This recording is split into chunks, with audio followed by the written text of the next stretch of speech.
Let's see how this is doing. Excellent connection. Look at that. That's great. Okay.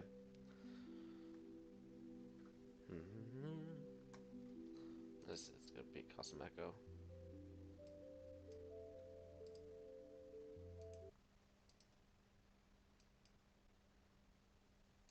I need to turn myself up a little bit. Boom, boom, boom. There we go. Okay.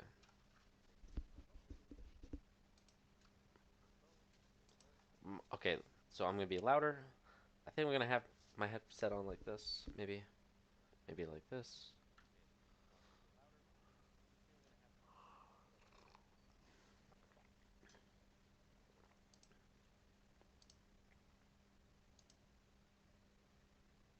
Okay. All right. Right. What's up? Let's see. Let me get some music going because I forgot. Live streams are a little weird. Sorry for the. Let's give me some technological discovery here while I figure out live streaming and other things. Let's see. Okay. Um. Let's give it a moment. I got coffee. It's 1 p.m., but I'm having coffee anyway. I don't seem to have a problem falling asleep on coffee. I just feel clear. I can fall asleep minutes after drinking coffee.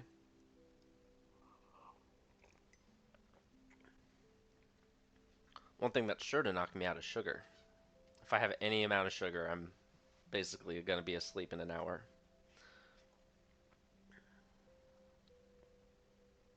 Oh, that music might be too quiet. We'll figure out audio later. I have to watch this after the fact. Okay.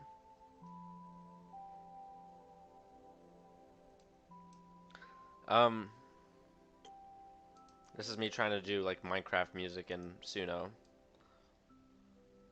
It's really loud for me. Oh my goodness. Let me just turn it down here. Okay. So today we're going to be talking about brainstorming creative projects with AI. I'm going to not dance around. I'm going to stand right here. We're going to be talking about brainstorming creative projects with AI, specifically adaptations. We're going to be adapting Whispers of Eternity, The Potter's Stone, my friend David's short story here, into a comic book using AI tools. And I love using AI. I use it for every creative project. It doesn't matter if it's AI specific like this one is, where the intention is to create an AI leveraging workflow. Um, I do it no matter what. Like I do this anytime I'm thinking about anything that I think is interesting. I get to have a conversation with someone that's really creative. That's what it feels like when I'm talking to Claude, for example. Anytime I'm thinking about anything, I'm excited, my brain's sparking.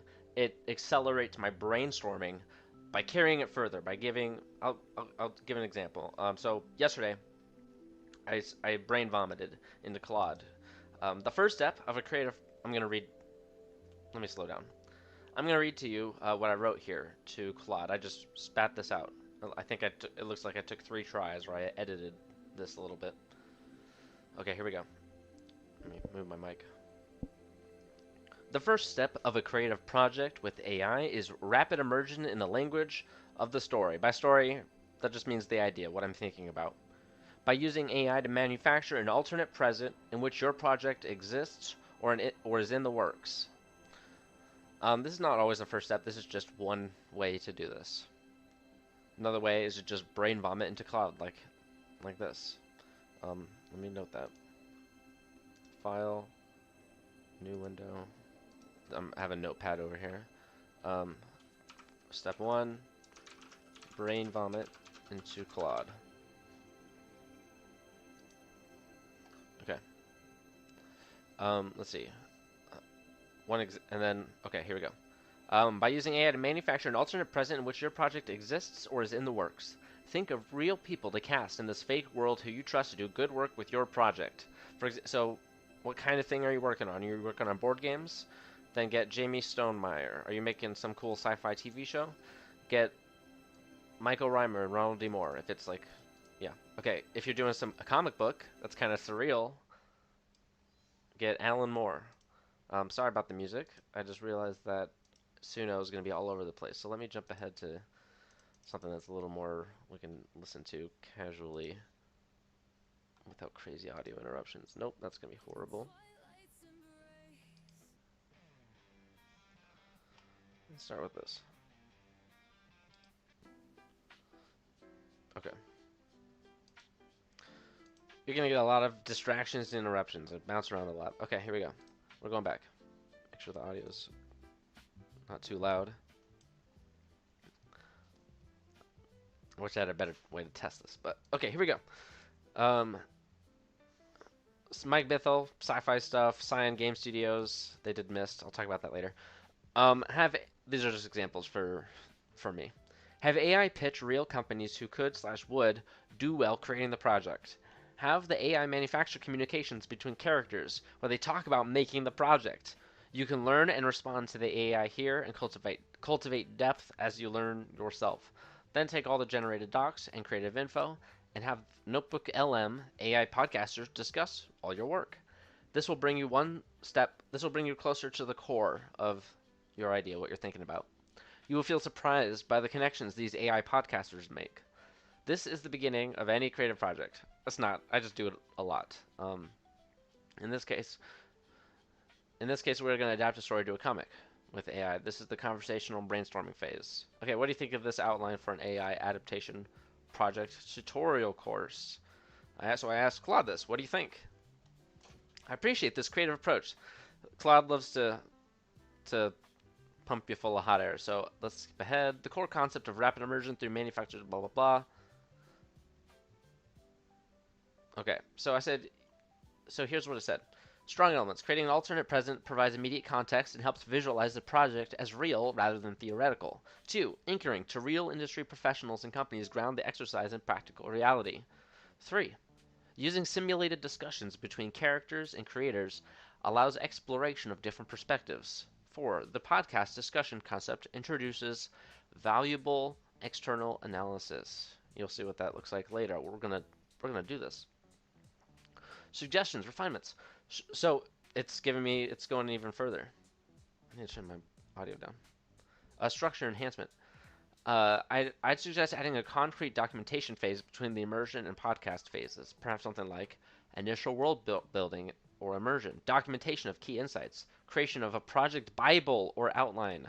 I love that it used the word Bible because I think, coming from like the film industry perspective, I'm familiar with show Bibles from showrunners pitching their television series before they get made. Okay. Uh, Simulated feedback rounds, podcast analysis. Okay. Iterative feedback loop, incorporating a way to cycle insights from the podcast discussion back into the project development. This creates a dynamic where each phase informs and improves the other. This is the conversation part of it. This is already kind of built into the thing. I wasn't clear in the way I was brain vomiting. It's because it's suggesting that to me. Okay. Practical constraints. I recommend adding a section about setting clear boundaries and goals before starting. Without them, the immersion phase could become too expansive or unfocused. Yeah, that's true. Feature creep is terrible with AI, so it's right about setting constraints. The more boundaries and constraints you have clear in your head, the clearer the AI will understand your idea. I feel like I said that weird. Okay. So I was like, yes, outline, make those changes and outline what we talked about into a table of contents. And this said AI assisted creative adaptation methodology. Project foundation parameters. A. Defining core project goals, target medium and format, core themes to preserve, adaptation scope definition, setting creative boundaries, establishing uh, establishing creative oh my god, establishing creative constraints, defining success metrics, timeline and milestone planning. This is all great. Love this. This is oh, do I have this handy? Let me see.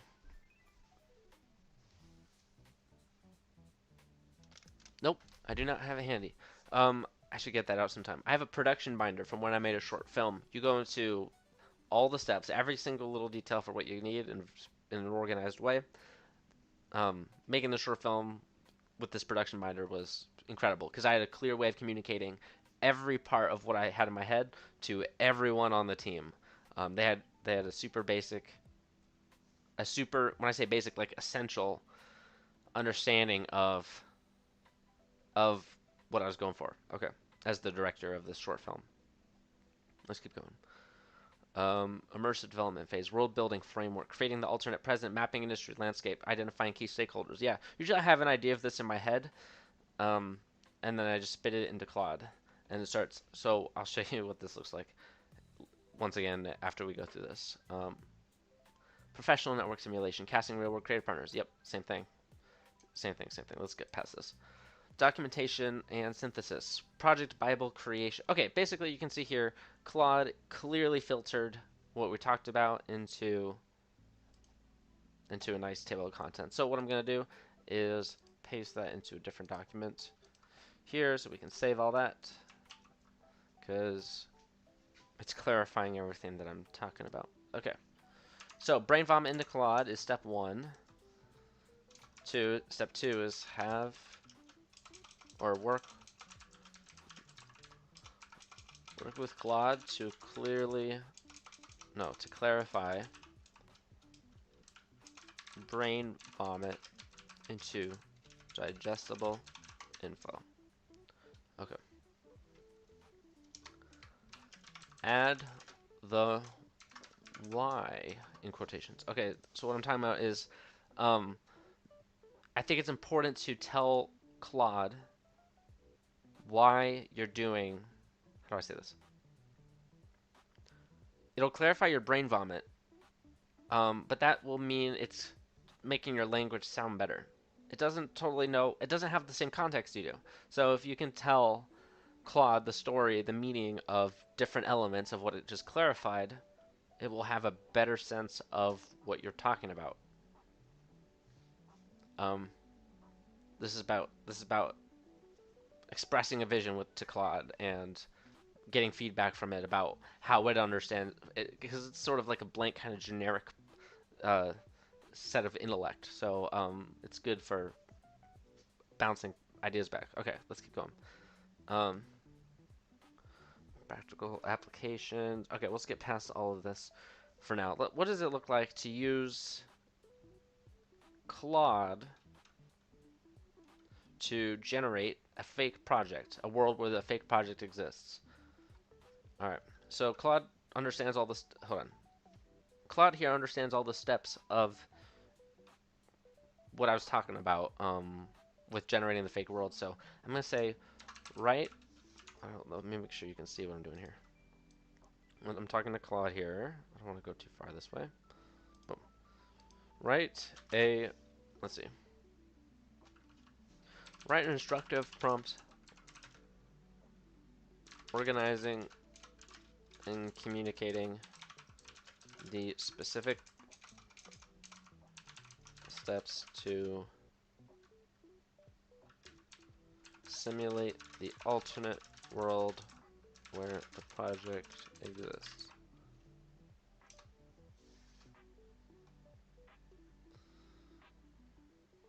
Alright. Alternate present construction prompt. We're creating an alternate present where project name exists as a work in progress creative project. In this timeline, development began so long ago and is currently in development stage. The goal is to explore how this project would realistically develop in today's creative industry. Industry parameters. Please construct a detailed scenario incorporating active development history. Trace the project origin path through real industry channels. Incorporate. Okay, it's going a little further than what I was talking about, but these are fine. I'm actually interested to see what it's going to do here. This is what I'm talking about. This is the discovery part of working with the AI. Uh, you have to keep talking with it. You're going to be surprised by what it says sometimes. It's going to go further than you thought of, and it's interesting when it does that. Okay. Um, Sometimes it's not necessary what it did, and you don't like it, and you have to prune it out, and that's okay. Key personnel involvement. Identify 3 to 5 industry professionals who would be ideal for this project. Yep. Explain the relevant experience. Yep. Yep. Yep. Yep. Yep. Love this. This is all great. Name 2 to 3 industry companies that would be suitable producers, publishers, analyzers. Yeah, this is all fine. This is interesting, but it's not really that essential. But it'll make it all kind of real. Okay. Development meetings. Create meeting notes showing project evaluation, specific creative decisions, and the rationale. Yeah, okay. What I'm going to do is I'm going to copy all this, paste this into another notepad window. You're not going to see that, unfortunately, but I'll see it. Okay. All right, what are we going to do here? Now we're going to take Whispers of Eternity. We're going to read through this.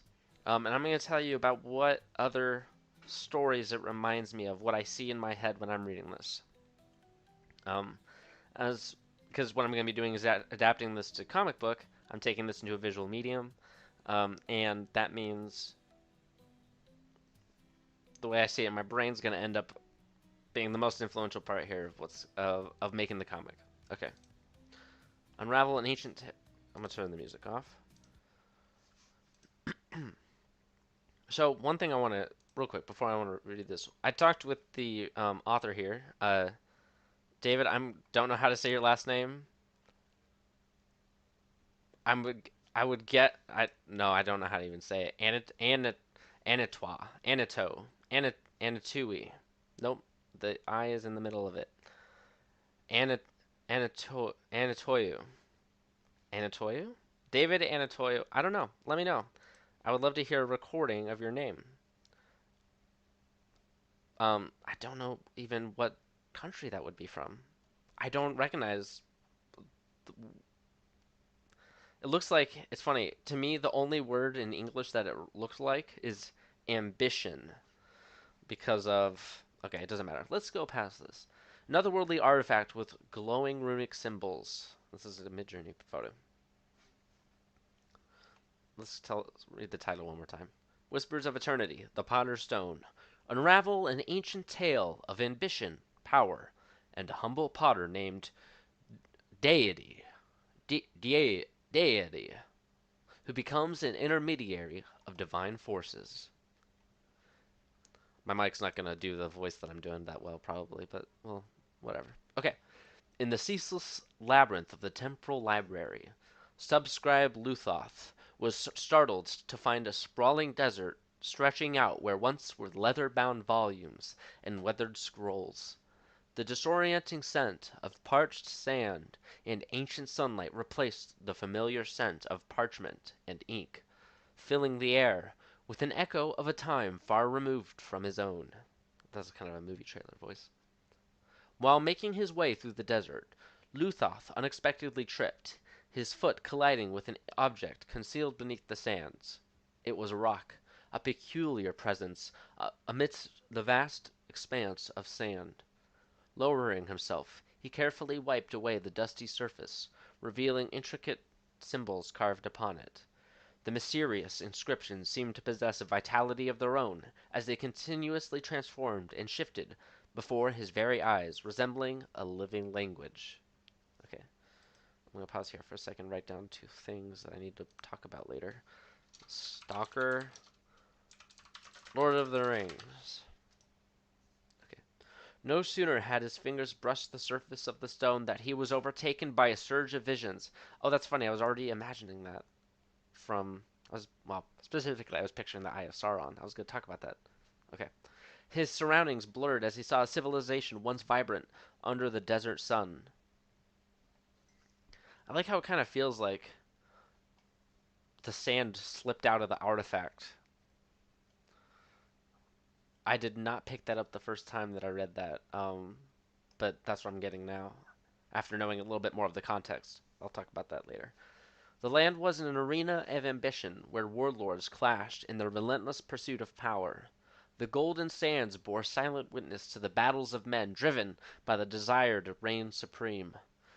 A land of both bountiful fertility and harsh desolation was a prize coveted by many, yet firmly held by none.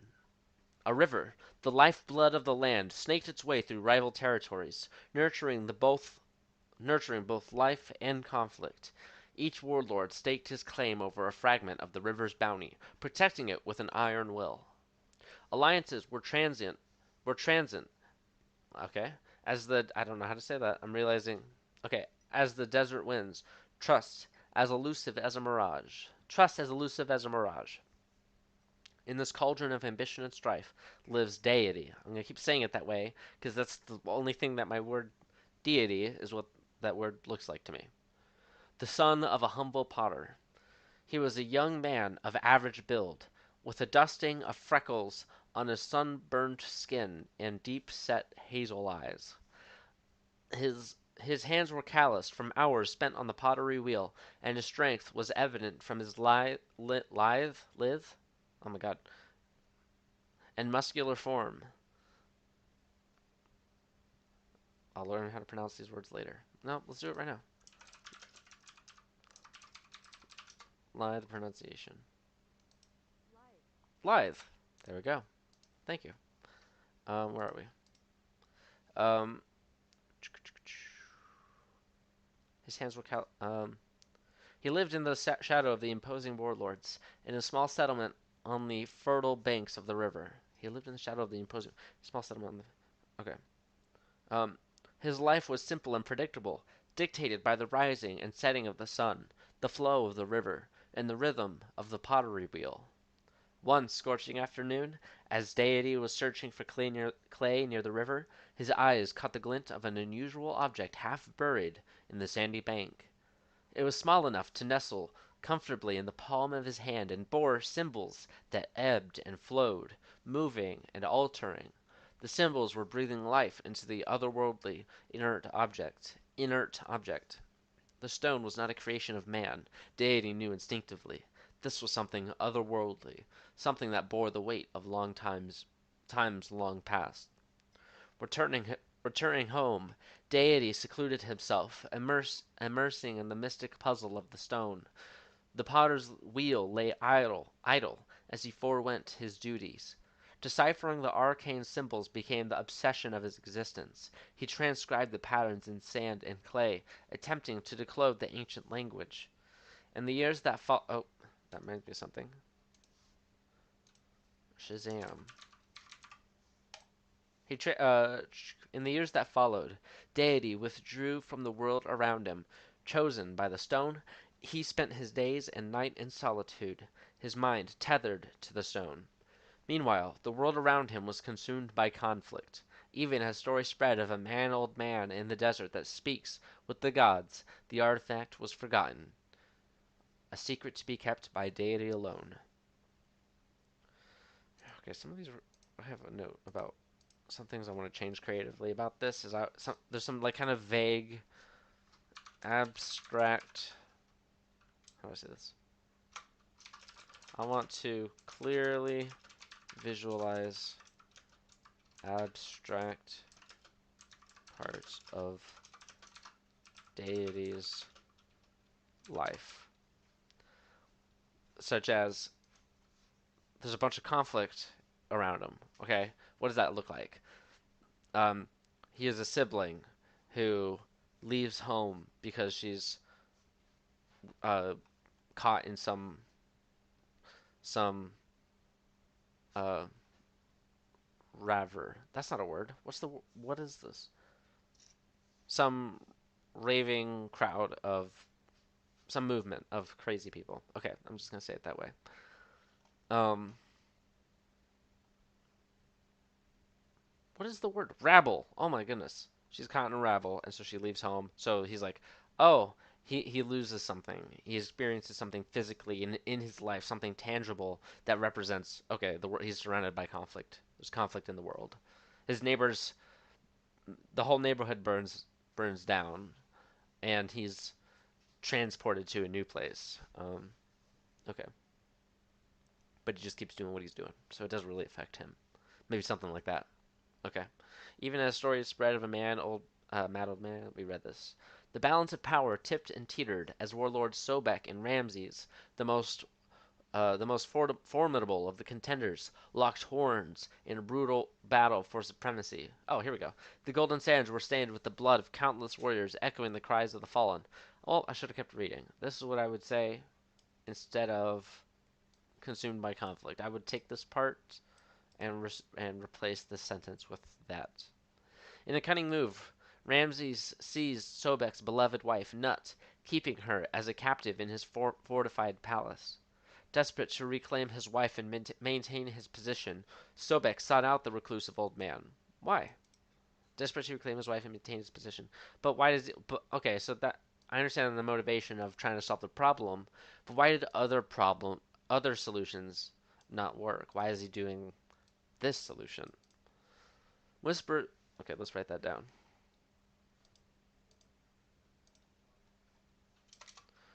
Why is Sobek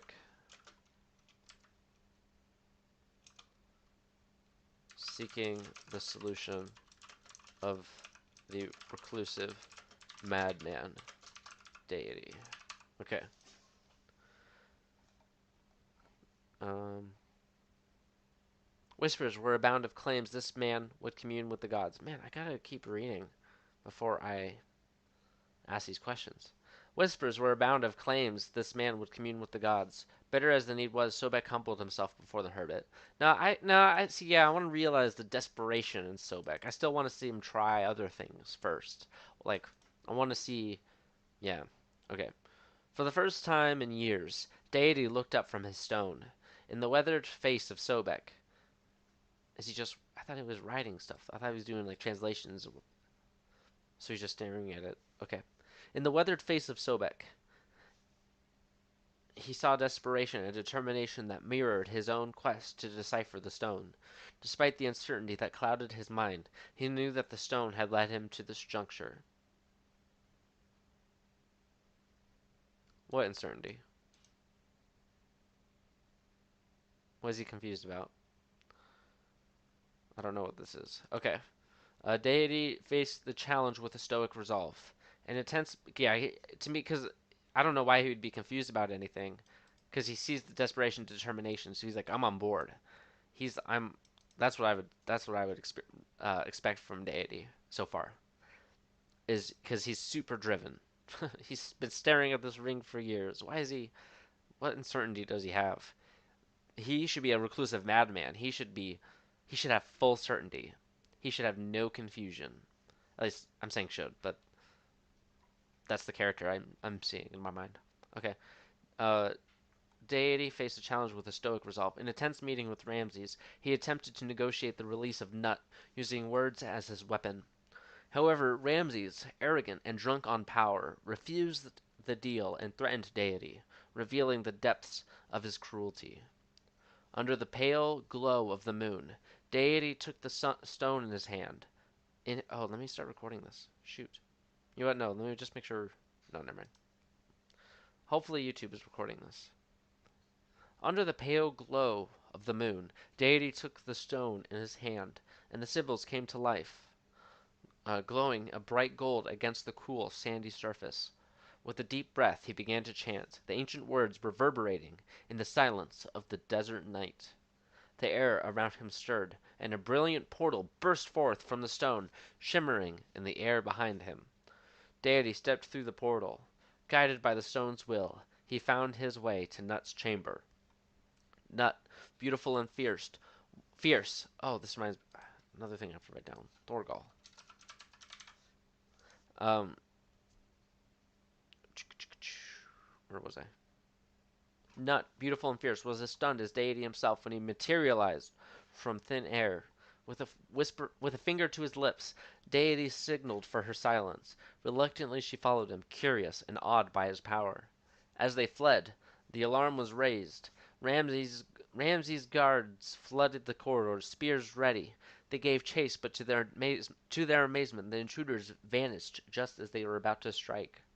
The portals closed behind Deity and Nut, swallowing them whole and leaving the palace guards in bewildered confusion. Deity and Nut returned safely to Sobek's territory, the night still young and their pursuers left far behind. Excuse me. Sobek, moved by the sight of his wife, threw his arms around her. Nut, a storm of emotions swirling in his eyes, turned to look at Deity. Jehudi. I don't know. I'm gonna keep saying Deity. He saw gratitude, admiration, and a touch of fear. He knew then that the power he wielded was as awe-inspiring as it was terrifying. Yeah.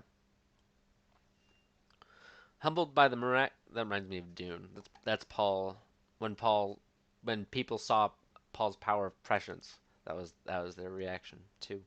Okay. Humbled by the miraculous rescue, Sobek offered Deity a position as his chief scribe, a role of great respect and influence. He would be honored among his ranks and could wield significant power. But the prospect of such a life didn't appeal to Deity. Right. This is Mad Max, but like a fanatic for this ring. So he's going to go back to his ring, right? He left Sobek's court and began wandering the lands, serving various lords. But his service was not that of a scribe. He was a bridge between the mortal and the divine, a conduit of power that baffled and amazed all who witnessed it. So what else did he do? Like, would he go around and portal around and keep doing portals and solving people's problems with teleporting? Tales of his miraculous feats, yep, spread among the kingdom, sung by bards and told by travelers. But despite the fame and admiration, he remained a humble servant of the stone, forever a student of its mystic language. So he's not interested in anything else. That's why Deity is single minded. He has no interest. Okay. Then one day, Deity disappeared. Some said he had ascended to the heavens. Some say that he Oh my god. Some that he had crossed into another realm, and others that he had simply perished. His known location was a remote dune in the heart of the desert. The stone, the source of Deity's power and wisdom, was lost to time. As the winds blew and the sands shifted, it was claimed by the desert. Luthoth's vision ceased abruptly as he found himself back in the temporal library. His heart pounded in his chest, echoing the exhilarating rush of the vision. Beneath his feet, the sands began to stir, moving as if alive. Oh wait, holy cow! I totally got distracted. I totally forgot. I thought I was reading about deity still. The stone, the source of deity's power, blah blah blah, was lost to time as the winds. Luthoth's vision ceased abruptly as he found himself back in the temporal library. His heart pounded in his chest, echoing the exhilarating rush of the vision. Beneath his feet the sands began to stir, moving as if alive. The stone sunk into the ground, swallowed by the makeshift desert floor of the library. Startled, Luthos jumped to his feet and fled from the forming quicksand. The sands roiled behind him, a hungry mouth eager to devour the rock. With one last burst of energy, Luthoth managed to escape its pull and scrambled onto solid ground. As he turned to look behind, the desert had already vanished. The stone, the shifting sands, and the blistering sun were all replaced by the familiar scene of boundless bookshelves and silent corridors stretching into infinity.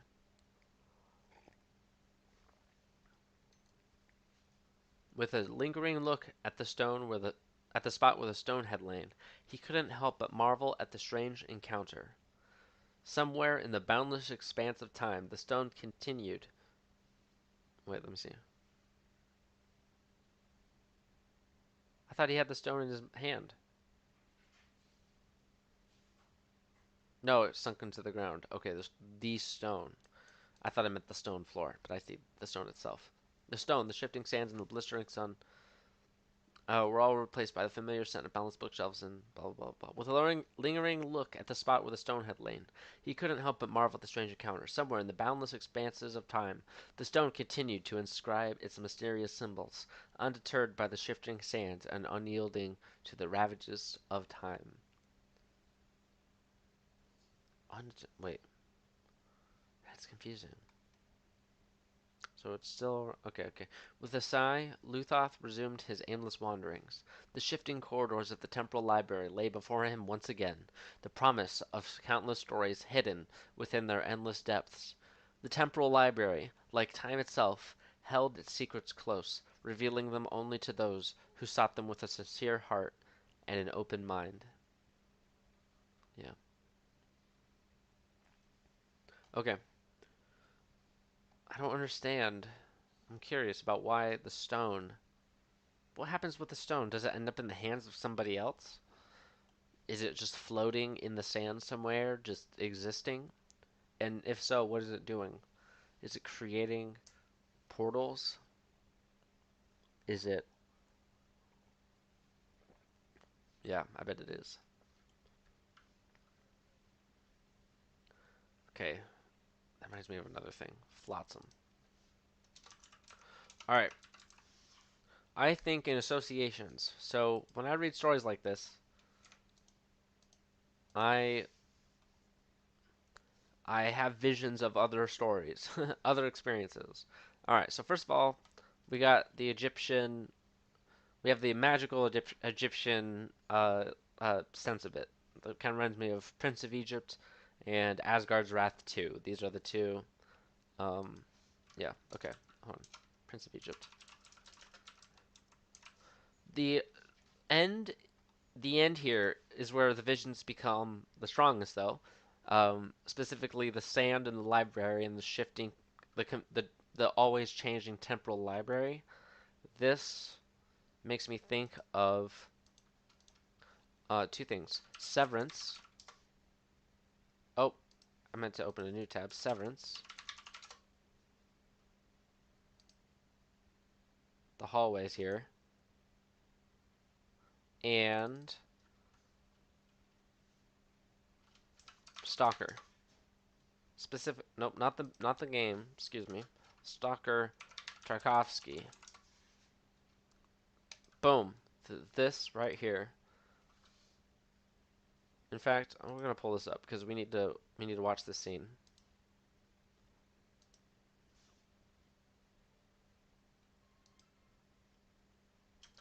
Um, where is it? Spoilers for Stalker. This is an art film.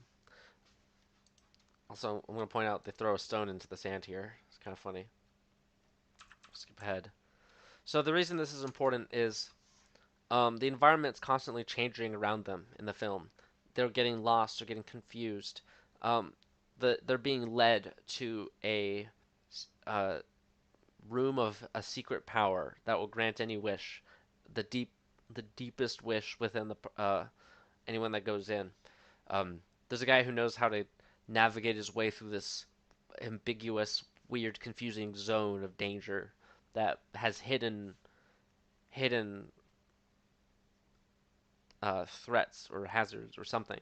It's very weird how he leads them through because they you don't ever see any threat specifically in the movie, but he's clearly like avoiding stuff, and they're clearly afraid of whatever they're avoiding as well as they follow him. So it feels like something's gonna hurt them. It's crazy, but they get all the way to the room. Well, okay, hold on. Before that, they end up in this space. Let's get past this. All right, here we go. I'm gonna turn it up a little bit.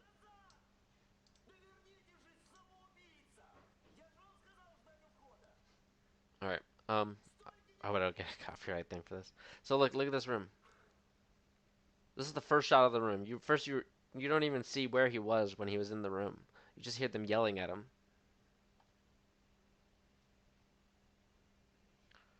And they're indoors. They've been indoors for a while. They're underground. And then we get this. Look at that. Jeez. There was a portal. Did you see that? It teleported. Do you hear that music? That's kind of like an Indian music, or Indian kind of sound, maybe, or maybe it is Russian. That that sound. But anyway, skip ahead. And then look, suddenly this guy who was standing there is now on the ground. So it's like he teleported. Okay, that's how I'm going to show you that. Um, this is important visually because this is what I'm seeing visually. This is exactly this is the temporal library in my brain when Luthoth is walking around. Okay, Luthoth. Let's talk about Luthoth for a second. The subscribe. The word subscribe makes me think of this dude. Um, from the game Oddworld. Sub to me How do what should I look up here for this? Um, Postal to GIMP. This to me, I see like a weird, unhuman, submissive thing when I see the word subscribe. I don't see. Hold on, I need to sneeze. Oh, excuse me. Um, I don't see a. I don't see a person. In fact, well, actually, Code Lyoko.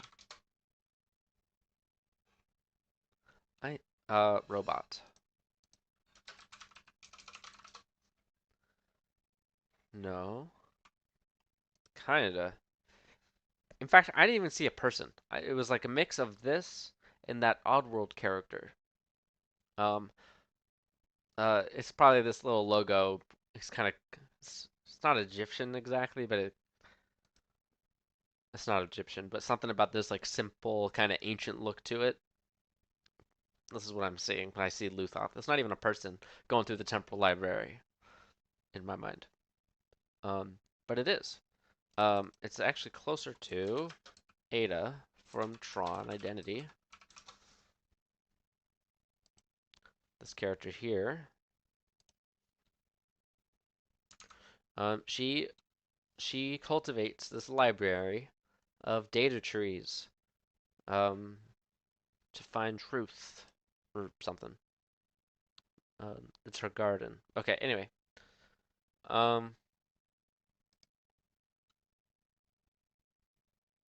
where are we? All right, we talked about Tron. I'm just gonna skip through all these little associations and references so I can build a visual of how this is like. I'm gonna create a mood board basically using a bunch of these. Oh, Mist. All right, let's talk about Mist opening. Here we go.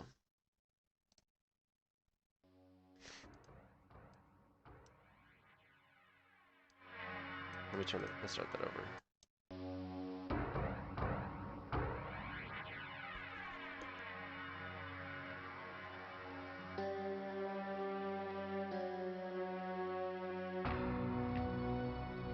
I realized the moment I fell into the fissure that the book would not be destroyed as I had planned. It continued falling into that starry expanse of which I had only a fleeting glimpse. I've tried to speculate where it might have landed. I must admit, however, such conjecture is futile. Still, questions about whose hands might one day hold my mist book are unsettling to me. I know my apprehensions might never be allayed, and so I close, realizing that perhaps the ending has not yet been written. And then, oh, they skipped it, or they cut it off right before that. But you click on, oh, look at all these recommended YouTube videos. Okay. Um, Something about Myst is there's a bunch of thematic similarities. In Myst, that guy that's speaking there, Atreus or Atreus, I forget his name, um, writes in books to create, he imagines these worlds by writing, he's just like an author writing in books. And then he enters them. He goes into those worlds after writing them and lives in them for a while. And in the game Myst, you're literally going through books, entering these worlds called ages, and teleporting through this little window in the book. It's pretty cool. And then characters get trapped in the books as well. So it's physical. So the artifact kind of the stone sort of reminds me of the book there. Um, One thing that I learned after reading the book, the short stories, excuse me, Whispers of Eternity, was um was that Luthoth is sort of writing the subscribe is writing the story as well. I mean, the word scribe tells me that now. I guess I sort of missed that. Uh, but it where was I going with this?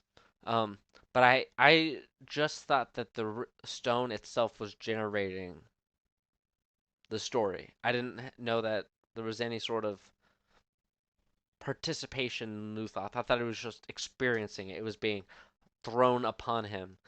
In fact, the way that he just stumbled into the sand tells me that he had no authorship in what was going on. It was just happening.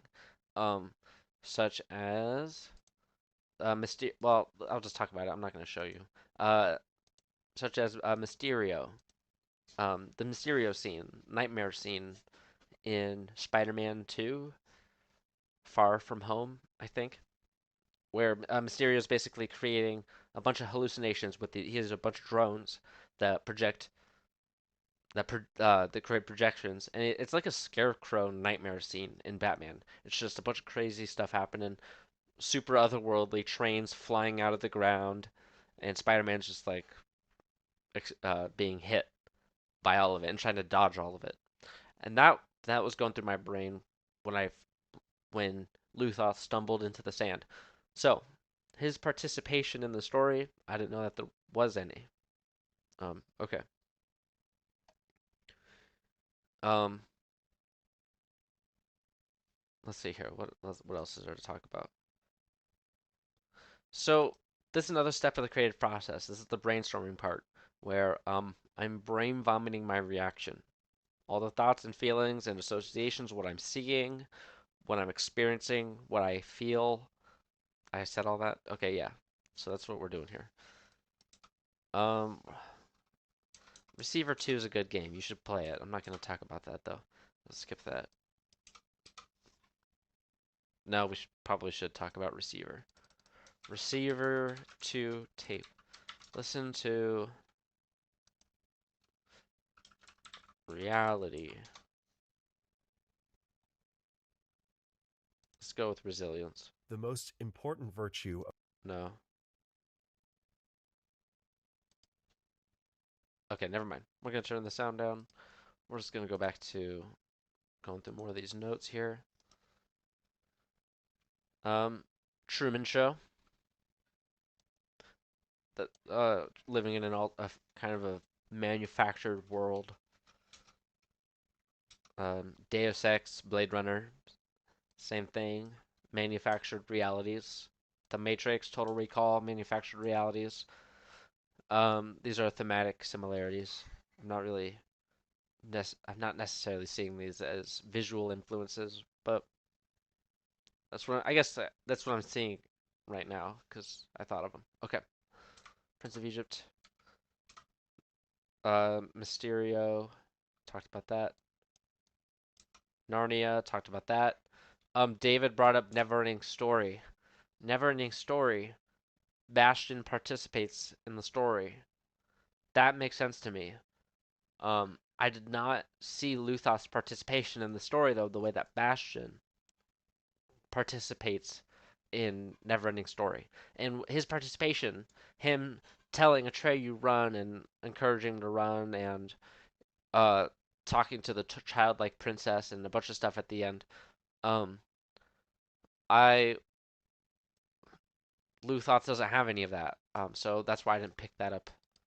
Um, oh, sorry. That's what told me that Bastion was affecting the story. He was kind of an author himself in the Neverending Story, in the way that David meant Luthoth to be, that I did not pick up when I read it. The stone reminds me of the ring in Lord of the Rings. Okay, we'll talk. Let's get past that. Oh, it also the obsession. Deity's obsession with the stone reminds me of the villain in Shazam, who uh who sees a bunch of symbols and then talks to a bunch of demons and then is not given a power by the demons. They test him and he fails and they throw him out and he spends his whole life obsessed. So I want Deity to have why is Deity obsessed with this stone? What did it uh what about it? What's his emotional connection? That's my question. What does he need that he is trying to get out of the stone? Or what does he anyway? Um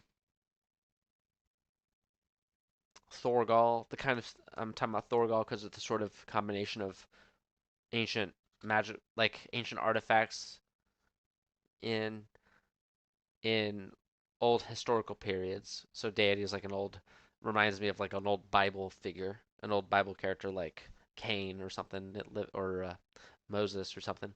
And um, his interaction with the stone, I picture it being a slightly sci-fi stone, sort of like that Code Lyoko robot that I showed you, and sort of like Luthoth himself. That would be interesting if the stone looked like Luthoth. Hmm. And okay, anyway, and so it feels magical, like the idea in Thorgal is like all these old magic things happening in these old stories are like alien technologies or something like that. It'd be kind of cool. Flotsam, the theme of passing. Oh, I want to bring up Flotsam because I want to know what happens to the stone at the end. I don't know if anyone else uses it. Um, it'd be interesting if it passes on, like in Flotsam. Flotsam picture book. I guess I have to be specific. There's this old Polaroid. The whole book is uh, photos taken by this underwater camera, like this, and this. Oh, you can't see what I'm looking at. Shoot. Okay. Look, it's visions of other worlds. Hold on. Where? Come on. There's gotta be more examples than these. Anyway, look at that. Beautiful. This kid um, discovers the Polaroid on the beach, and you're kind of going through all these discoveries with him as he goes through when he gets the photos developed. It's cool. Okay. It reminds me of the stone a little bit. Okay.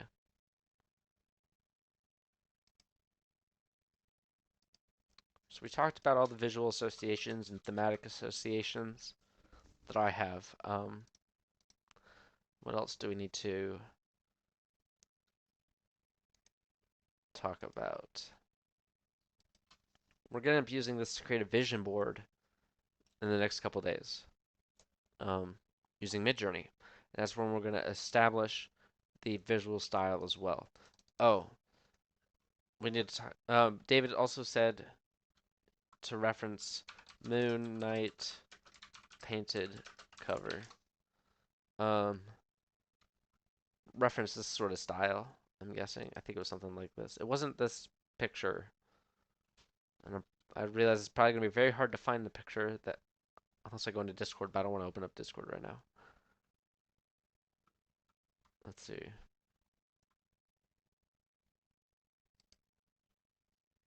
Yeah, this. Let's go with this. Something that looks mythic.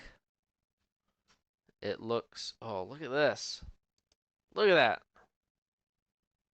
I don't like the sign so much. No, it's still cool. That's great.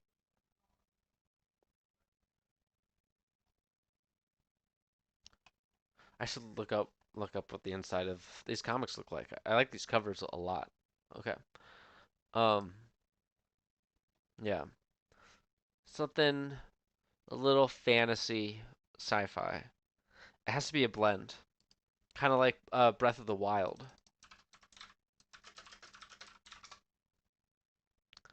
Like Tarkovsky. Hold on. No, not these. Oh, actually the robots. This sort of reminds me of Luthoth. Kind of what I see in my head is these guys. And that's sort of, yeah, okay. Like a stone sci-fi robot fantasy thing. Like I don't know how to explain that. Besides using all these random words that just blend them all. Yeah, something like this. Um, yeah. Okay, let's see what else. The tone. I like the oh Oh, subscribe. One more thing I want to say about subscribe is the things. It's sort of like it's happening to him, sort of um like the sub makes me feel like he's not powerful. So why am I writing subscribe? I'm writing what I'm thinking. Severance intro credits.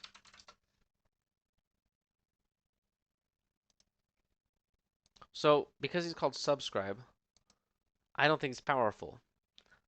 Um, I think he's receiving the stories. Yeah, it's sort of happening to him rather than he's playing a role in it. I mean, he's in it, but he's not authoring it. He's not the point of production. Okay, okay. That's how I'm feeling about the character Luthoth. Some sort of hint. God, it's weird. Yeah. Um. So that these are some important notes for the story. About the themes in the story. Luthoth's authorship of the stone story is reads as 0. What is the intention? All right. So after I do all this brain vomiting, what I'm gonna do is I'm gonna talk to Claude. I'm gonna go to Claude and be like, "Hey, Claude, these are some ideals I have in my brain right now. What would it look like for someone to make it?" Um, let's see here. Where we go? Let's talk to Claude. Let's copy all of Whispers of Eternity, the Potter's Stone. Let's copy this whole story. Go to Claude, start new chat, paste, and we're gonna say ask it Claude, "Hey, Claude, perform a literary analysis on this story. Imagine you are writing an essay about the themes and character arc of this short story. Um, be analytical and thoughtful." I'm just gonna say that. What's it gonna come up with? Oh, and be clear and simple. Um, yeah.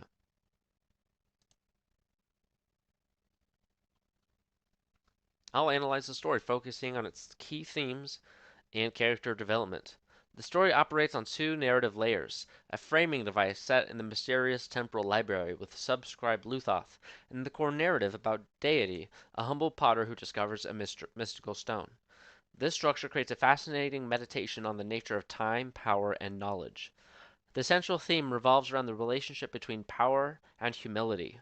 Deity, despite gaining extraordinary abilities through the stone, maintains his humble nature. This stands in stark contrast to the warlords Sobek and Ramses, who are consumed by their pursuit of temporal power.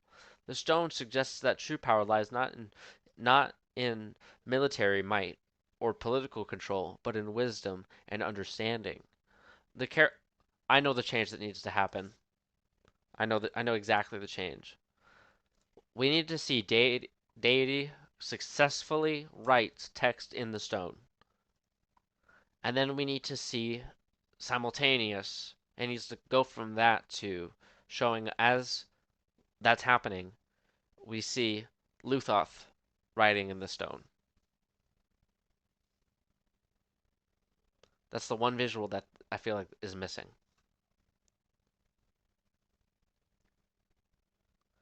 Let's see. Um, the story suggests that true power lies not in military might or political control, but in wisdom and understanding. The character arc of Deity is particularly noteworthy. He begins as a simple potter living a predictable life dictated by the rising and setting of the sun. His discovery of the stone transforms him, but not in the way one might expect. Rather than using his newfound power for personal gain, he becomes a wandering mystic. The text describes him as a bridge between the mortal and the divine, suggesting a transformation that is spiritual rather than political. This reminds me of Dune Messiah. The stone itself serves as a powerful symbol throughout the narrative. Its inscriptions are described as living language that continuously transforms, representing the fluid nature of knowledge and truth. The stone chooses deity rather than the other way around, implying that true wisdom seeks out those who are worthy rather than those who are actively pursue power. But I do think that deity, hmm, little change here. Understanding makes him powerful, so he has to successfully write into the stone. There's also a strong theme of cyclical time and impermanence. The story begins and ends in the temporal library, with the desert scene appearing and vanishing like a mirage. The fact that both the stone and deity ultimately vanish into the desert suggests that all power, no matter how great, is temporary. This is further. This is talking about the temporariness of power. I love that. That's a theme. It does feel super baked into what happens with Ramses and the vision, the mirage, like fades away like grains of sand, just going blowing into the dust. Yeah, this is great. Wow, this is um this is further emphasized by the constant shifting of political alliances and power dynamic among the warlords. The resolution is particularly effective in reinforcing these themes. Deity doesn't seek immortality or endless power. Instead, he simply disappears, becoming part of the very mystery he spent his life studying, like the sand. The stone returns to the desert, waiting for the next worthy finder. Okay, creating a cycle. So yeah, it does get found. Okay. The narrative style blends elements of myth and historical fiction using the supernatural elements of the stone and the temporal library to explore very human themes about the nature of power. Blah blah blah. Okay, okay, love it. Um, I think one thing the story is missing is a moment where deity successfully. I spelled his name wrong. No, I did. I spelled it right. Successfully. What? Oh, two S's. Successfully writes the ancient shifting language into the stone, implying his influence on the stone's power and and proof of his understanding. No, proof of his progress of understanding. And when he writes, and we are surprised by that as the readers, we suddenly are shown Luthoth in the library also writing on the stone. That's a brilliant observation. Yes, this create a powerful cyclical connection between the two narrative layers and add depth to both characters' arcs. Let me expand on why this addition would be so effective. First, it would transform Deity's relationship with the stone from purely receptive to interactive. Throughout the story, he is shown studying and using the stone's power, but adding a moment where he successfully inscribes his own mark would demonstrate true mastery, not just of using the power, but understanding its fundamental nature. This would make his eventual disappearance feel less like a mystery and more like a transcendence. Second, the parallel moment with Luthoth riding on the stone would create what's called a narrative bridge, a moment that collapses the distance between time periods and characters. When we see Luthoth also able to write on the stone, it suggests that one, the knowledge deity gained wasn't lost, two, the cycle of understanding continues, and three, the temporal library isn't just a place that preserves knowledge, but one where knowledge actively evolves. The revelation would be particularly powerful if placed just after deity's disappearance. Imagine a scene. Oh, this is interesting. Imagine a scene where Luthoth, after witnessing the vision, realizes he can add to the stone's encryptions himself. This would transform him from a passive. No, no. It's gotta be before. No, the revelation needs to be before deity is portaling around.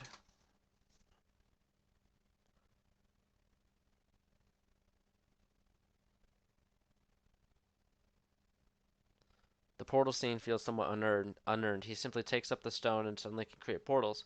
But but if we first see him achieve, so first we see him achieve the writing, and we're like, what is that? What does writing even do? And then we see the portaling, and we're like, oh, okay, yeah, immediate parallel. Yep, it's got it.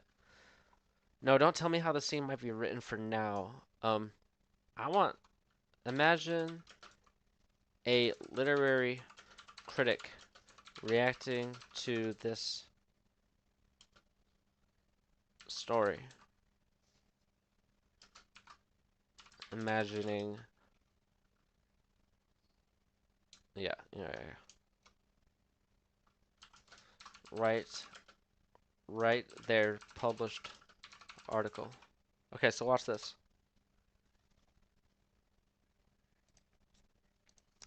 Times Mirror, the paradoxical power of the temporal library. Sarah Chen. Okay, hold on. It says Sarah Chen. Anytime it says Sarah Chen, go back, change your prompt, and say match the literary critic. Right there, published article. Select a specific critic from real life. Consider their style and their voice and their POV. Assume their persona and write the article like them. Harold Bloom, the influential literary critic known for his work on the anxiety of influence and his deep interest in the mystical and Gnostic elements of literature. His distinctive voice combined scholarly. So, look, it brought up the word Gnostic, even though nothing that we brought up so far. Okay. The Stone of Time, Gnostic echoes in contemporary fantasy. In this peculiar tale of nested narratives and mystical inscription, we find ourselves confronted with what I have long termed the anxiety of influence, though here manifested in an unusually literal form. The story positions itself within the tradition of Jorg Louis Borges's library narratives, yet moves beyond mere homage into a distinctively Gnostic territory that Borges, I don't know how to say that. I'm gonna say Borges for now. Borges, whatever. Rarely entered. Um, the into a distinctively Gnostic territory. That's interesting. The what does Gnostic visual look like? Gnostic imagery. Oh, duh. Of course. Okay. The protagonist deity, whose name recalls Thoth, the Egyptian god of writing, embodies what I have previously identified as the strong poet, one who must struggle against his precursors to achieve authentic utterance. What does that mean? But here the precursor text is quite literally alive, inscribed upon a stone in a language that continuously transformed and shifted before his very eyes. The anxiety of influence has rarely been rendered in such concrete terms. What elevates this narrative above mere fantasies is its sophisticated treatment of temporal influence. The framing device of the temporal library, with its subscribe Luthoth, creates what I term a double-voiced text, where past and present engage in active dialogue. This is not merely a story about magical powers, but rather a complex meditation on the nature of literary influence itself. I I hate this sentence structure now. This is not blank, but it's blank. It's every time I read that, I'm like, it's AI. Okay. The author's most daring move lies in the implicit suggestion that all texts are, in some sense, alive and shifting. When deity spends years studying the stone's inscriptions, we are witnessing a metaphor for the act of reading itself, that deep obsessive engagement with text that characterizes all serious literary endeavor. The warlord, so blah blah blah. Um, Oh, actually, no, that's interesting. The warlords Sobek and Ramsey serve as foils, representing what I've long identified as the weak reading of history, a mere struggle for temporal power. In contrast, Deity's engagement with the text represents the strong reading that transforms both reader and text. His ultimate disappearance into the desert suggests the final triumph of the strong reader, who becomes one with the canonical tradition. Oh, that's genius! Yes! See, Claude knows. Claude gets the story.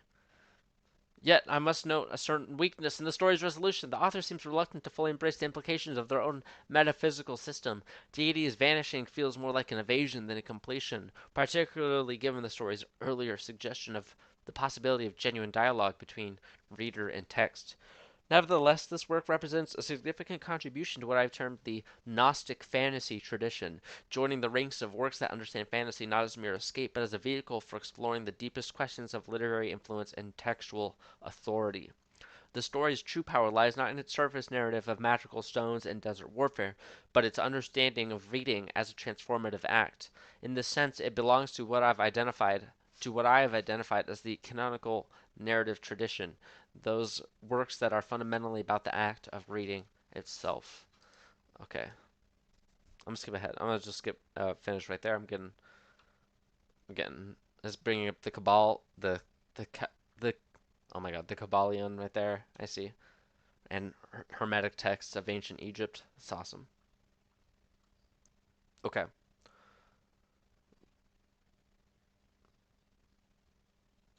okay. So this is a nice little article it came up with. Now we're gonna talk about who would adapt it. Who? Let's see. I imagine Alan Moore adapting this to a graphic novel. What's your thoughts? Other suggestions?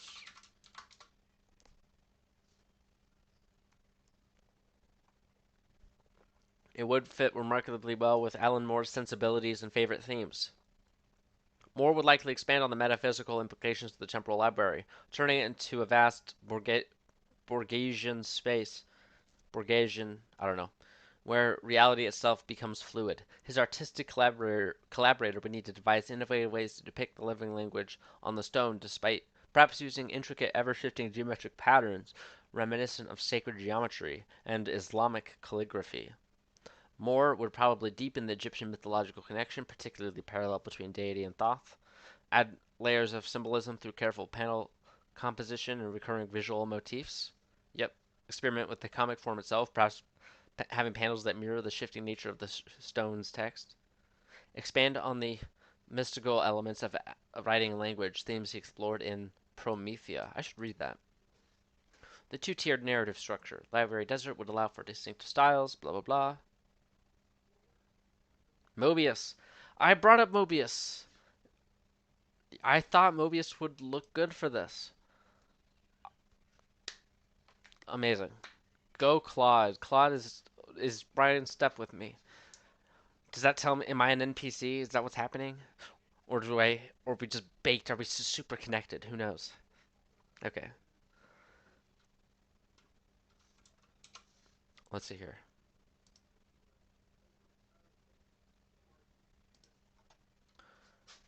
Um okay.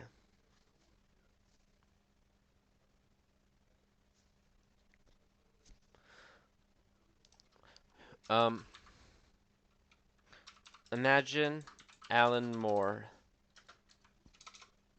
Alan Moore's pitch to Mobius.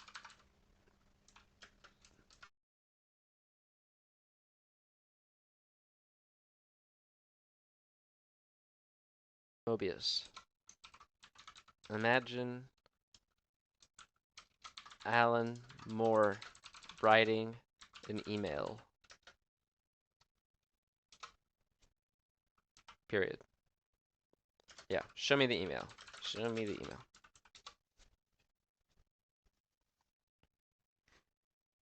From Alan Moore at northampton.uk to Jean-Gerard Mobius. A stone that right times collaboration proposal. Jean, been thinking about you. was reading this remarkable story about a temporal library and ancient Egyptian mysticism that I believe would suit our sensibilities rather perfectly. You know how these things sometimes fall into your lap, a story that seems to demand certain creators, certain visual rhythms. I feel like Claude here is pumping me full of hot air again.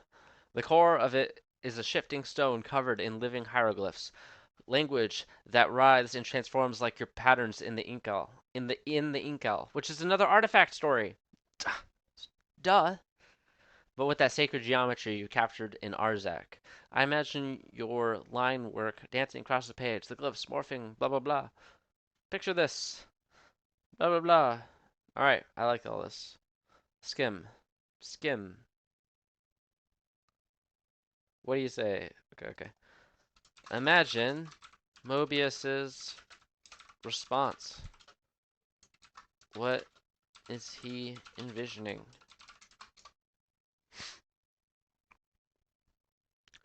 Mon ami, Alan. Oh my god. Your email arrives at a curious moment. I was just completing a sketch of a spiraling library in your morning pages. Synchronicity, as Young would say. This is so funny, dude. The story has possessed me since reading. I filled half a sketchbook already. Let me share what I see. The temporal library needs to breathe. Each panel should suggest infinite space beyond its borders. I'm thinking of using a repeating motif of Mobius strips formed by bookshelves. Each twist. What the fuck is a Mobius strip? Mobius strip. Gotcha. I see. Um. Blah blah blah. Each twist. No. For the stones, living text. I want to create a new visual language. Not quite hard. Okay. Deity's world needs to feel like a fever dream of ancient Egypt. Not historically accurate, but historically evocative.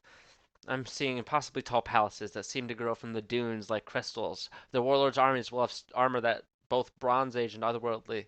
Yeah. This is all great. Portal sequences. Visual paradox. Sure. Something.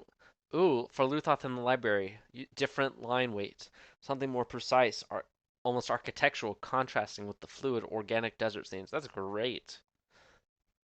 See, I didn't think of that. Using two whole different art styles. That reminds me of The Little Prince. That's genius. Oh my God, I'm so glad it came up with that. If you haven't seen The Little Prince movie on Netflix, it is incredible. It adapts The Little Prince story, which is a great story, um, and it adds a framing narrative that's animated differently than the Little Prince story part of it. And both the Little Prince is a beautiful, beautiful story, and like itself, the book, and the book within the movie, and the movie is good. It's amazing. Okay, and yeah.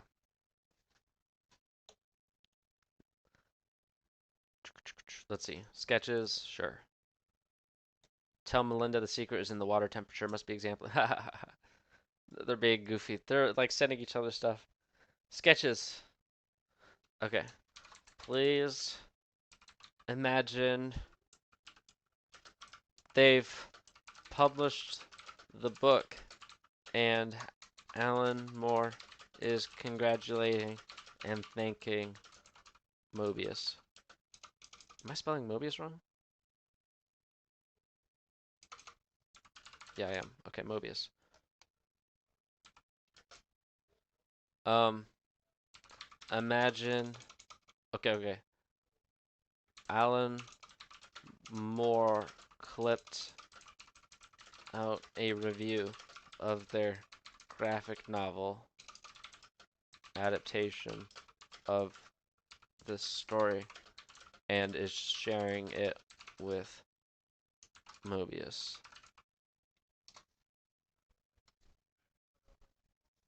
Have you seen this review? New York Times.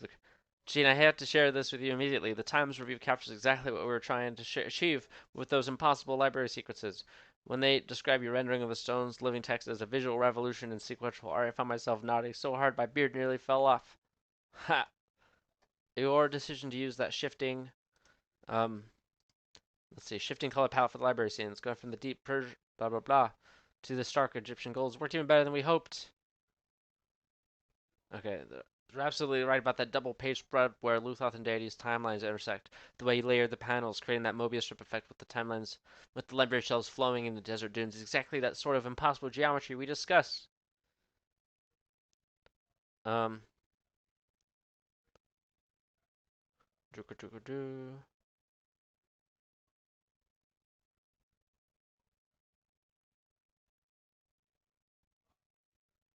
Ha ha ha, the bread finally tastes right. That's so funny. Okay, okay. So here's what I like to do. Is I take all these emails. Actually, hold on. Let me open up a new notepad. Alright. What I'm going to do is I'm going to copy this story once more.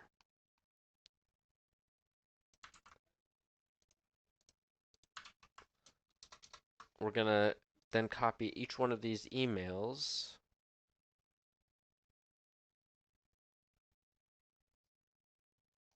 Hold on, let me copy my whole conversation with Claude.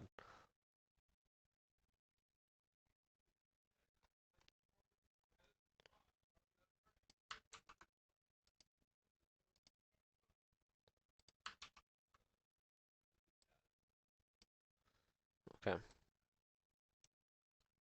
File, save as. Okay, so here's what we're going to do. Okay, wait, how do I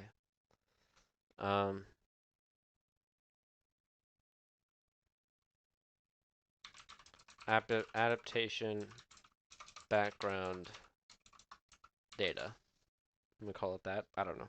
Okay, we're gonna go to Notebook LM and just give it what we just made and have it make a podcast.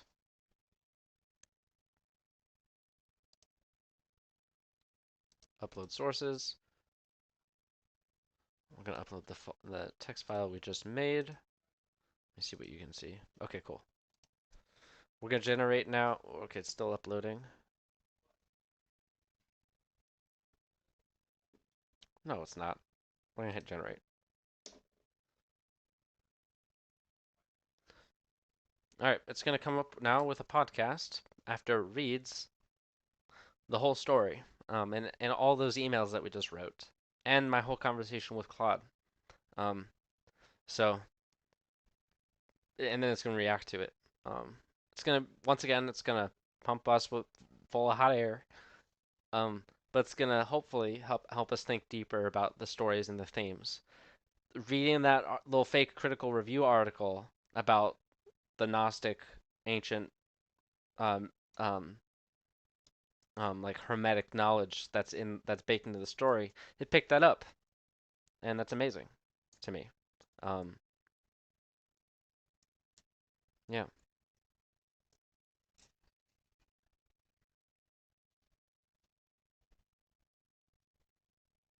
we're gonna have to take a break here in a little bit, and um, then we'll be able to get back to it.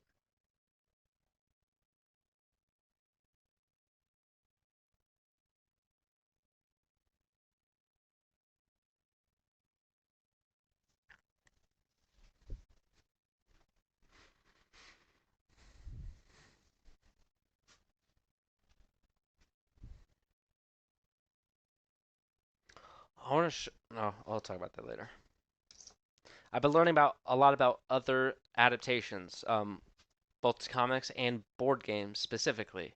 I've been playing a ton of board games, a bunch of them thematic ones, and learning about. I've been learning so many game mechanisms and rules. First to play with my family, and also to understand. I love game design stuff, so it's fun. How long is this gonna take? What's going on here? Okay. Um. Oh, oh, let's see. Yeah, this is the cool, probably most thematic game. I want to do like a kind of a how do I call this? Like an analysis video or something about expeditions It's a game. It's a scythe game. And also, I love this art style. This like kind of painted concept art look. It's amazing to me. And the gameplay is fun and it matches. It's a nice like expression and experience of the theme and the journey that you're taking. So it's cool. I like it. Um, I think this might something about this kind of like uh how something about the way that it distills and simplifies on a broad level the experience that's in the game. I think would might work here.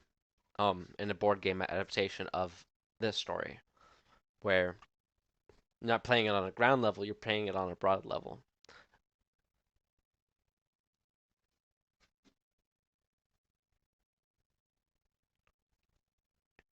What is happening?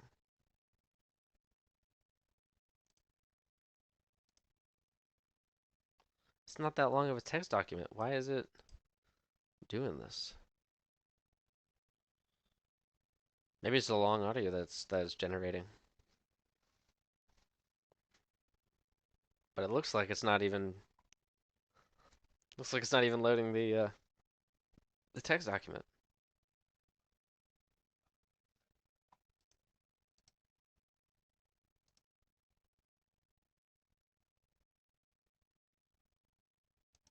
Okay. What else can we talk about? Oh, Thorgal. Oh, let's talk about some yeah, let's talk about some comic book inspiration and research. We got Thorgal here. I talked about it a little bit already. It's got this kind of historical fantasy, but kind of realistic It's not fantasy. It's like well, yeah, a super grounded, realistic fiction fantasy historical story. It's kind of like Conan, kind of like Conan. I don't know. Um, let's see. I don't know if Rosinski or Van Ham is the artist here. I'm not sure. Um, but you can see it's kind of like classical comic book structure, boxed frames. I really like the pencil artwork. Oh, I don't know how to show the camera these things. Okay, there we go. Nope, it's blurry. Okay, never mind. Yeah. Okay, that's all for now.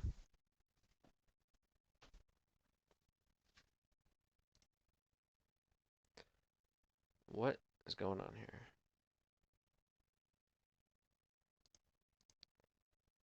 Let's refresh this page. Add source. Choose the file. Back. Yep. Boom. Let's let it finish loading the file in.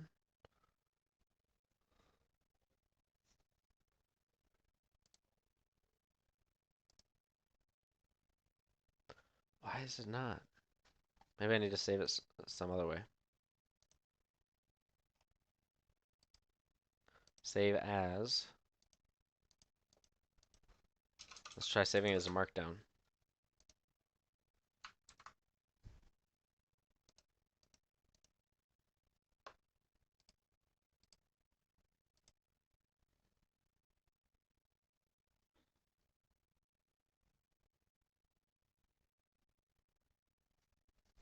Wow. I don't know what it's doing.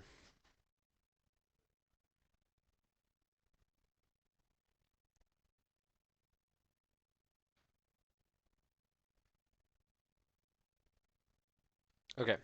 Well, anyway, I'm going to talk a little bit about what we're going to use all this for. Why are we doing any of this? Why are we doing this deep dive into the theme? You, we're okay. Um, we're going to use all of this to construct a show Bible. We're going to create a big binder that details and pictures the whole vision of the comic book uh, with a style guide, all the characters, and kind of how they would be cast if it was like a movie. Um, uh, talk about what the production No, what the production design would look like. Okay, we can go through Claude. Go through, just be like, hey, Claude, what is in a show Bible for a TV series?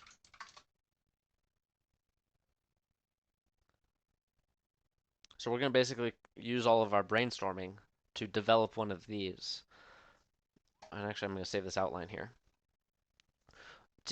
Series overview, show concept and premise, core themes and messaging, target audience and network positioning, tone and style, series format. So you talk about world building, all of the rules of the universe, detail the setting, social structures, important blah blah blah, world building, character profiles, detailed backstories, descriptions. We're gonna create all of this for the short story. Current supporting characters, plot structure. We're not gonna do season arcs. We're gonna do the story arc.